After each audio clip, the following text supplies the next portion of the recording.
Ons opskrif vandag. Hoe lyk jou hart? Sonde is niks niets vir die mens nie. Inteendeel, ons word in sonde gebore en die meerderheid van die mense vind dit baie makliker en selfs gemakliker om in die wêreld te leef. Met ander woorde, om deel te hê aan al die lekker sonnige dinge wat die wêreld ons bied.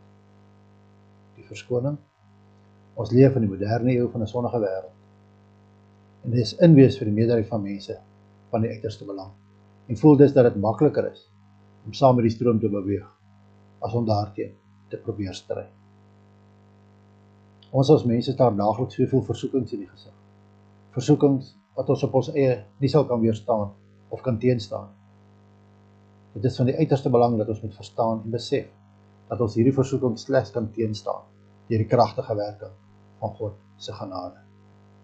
En die feit dat ons 'n totale oorgawe van ons sonnige lewens aan die Here maak en in sy teenwoordigheid leef. Dat ons sodoende die Heilige Gees toelaat om ons leiding te gee. Ons lees in 1 Korintiërs 10 vers 13 die Lewende Vertaling. Onthou die versoekings wat oor julle pad kom is nie uniek nie. Ander ondervind dit ook. God is getrou. Hy sal keer dat die versoeking te sterk vir julle word. Midde in die versoeking sal hy vir 'n uitweg sorg, sodat julle dit kan verduur. Esegiel 36 vers 27 tot 28. Ek sal julle 'n nuwe hart en 'n nuwe gees gee. Ek sal die kliphart in julle liggaam uithaal en julle hart van vleis gee. Ek sal my gees in julle gee. Ek sal maak dat julle volgens my voorskrifte leef en my bepalings gehoorsaam en nakom. Moet nooit dink dat jou sondes te groot is om voor die Here te bring, of dat jy nie goed genoeg is om in sy teenwoordigheid te kom.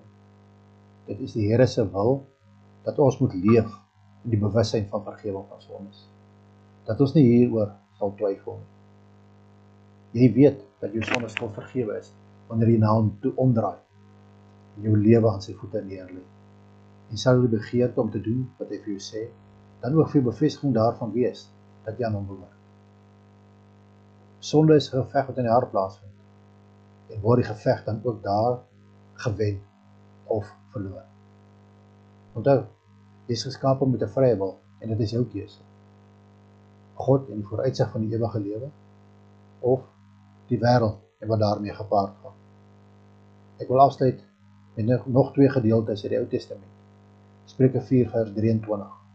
Bo alles, wees versigtig met wat in jou hart aangaan. Wat jy dink, bepaal alles wat jy doen. En dan Jeremia 17 vers 10. Ek die Here deursoek die hart, toets die niere, om aan elkeen te gee na sy weë, volgens die vrug van sy handeling.